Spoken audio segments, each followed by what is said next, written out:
Lollipop Chainsaw is the best game of 2012 so far. And by so far, I mean as of June 19th. Let me tell you where I'm coming from first. I like originality.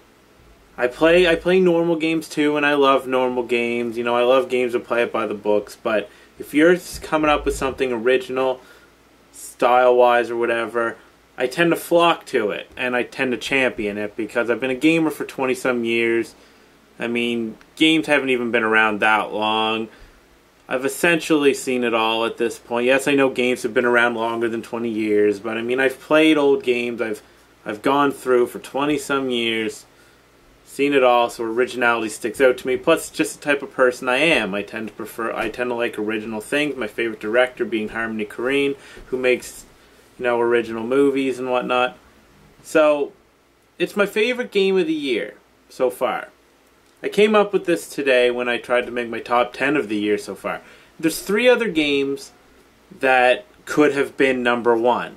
You could interchange them. Maybe it'll change at the end of the year for me. Diablo 3, fuck the haters. Xenoblade Chronicles, I'm classifying that as a this year because it was only released in North America this year, but technically it's a last year game, but I'm cheating a little. And Journey, the PlayStation Network game that's only like 3 hours long, but it's probably the most beautiful game I've ever played, or one of. That's where I'm coming from for my favorite games of the year so far. So that tells you a little bit about who I am. 2 of those games, Diablo and Lollipop, are kind of received mixed reactions from people. Some people love, some people hate. I love Lollipop Chainsaw, and here's why. I'll try to run it down a little quick. The style is perfect. It's a mixture of, I think, glam, cheerleading stuff, grindhouse.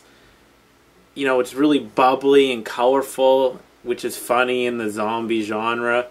The style, like, it doesn't have the greatest graphics, but unless you're a graphics whore, it shouldn't matter. I'm not a graphics whore. I appreciate art design, you know, like the visual design more than the actual graphics, although I do like some realism and I do like nice graphics. I can appreciate that shit. But stylistically, it's perfect. It's perfect. The bright colors, everything. The music is also perfect. This has a fucking good soundtrack. You know, a mixture of some original music here and there, and then like popular songs from yesteryear redone. Like Mickey and, you know, that Lollipop song and whatnot. Perfect. You love going to, like, the pause screen to hear it. You love going shopping to hear the music. You love pressing R2 if you're playing PlayStation and going to your special ability because you get to hear Mickey. It just adds something to the experience. It's got a perfect soundtrack to go along with a perfect visual style.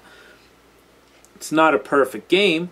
The gameplay is decent. It's not amazing.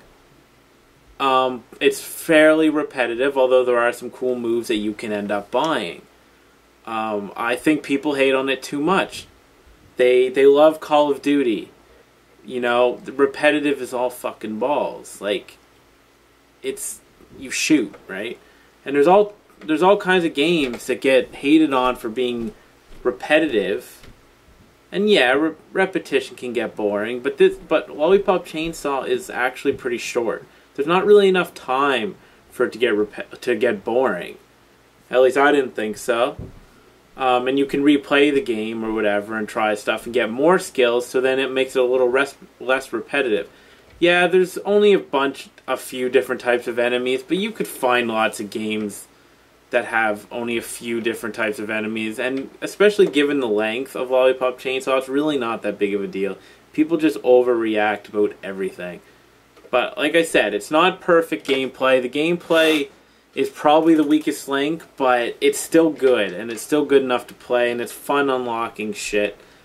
And I gotta throw it out there, if you're a teenager and a nerd, or whatever, a combination, this is probably your fantasy. Playing as a cheerleader, looking up her skirt, getting costumes for. This is probably your fantasy. And yeah, sex sells, and this game uses that, but there's really nothing wrong with it. Juliet may be like a bimbo, but she also says some things that are pretty intelligent. I know the game kind of makes fun of both of those things. The game is really funny, for the record. I laughed numerous times during it. It's just a really good game, and I think so far it's the best game of the year. A lot of people are going to disagree, and if you have a good reason why, feel free to let me know, because maybe we can have a conversation about it. And if you haven't heard of it or haven't played it, check it out. It's by the wonderful Suda51. I should also say that I enjoy his games, Killer 7. No More Heroes, I only played the first one, and I was kind of iffy on it. I liked Shadows of the Damned quite a bit last year, and I think that's all I've played by him. I could be wrong. Anyway, Lollipop Chainsaw. Check it out if you haven't. Don't pay attention to mixed reviews. It's a really good game. And peace out.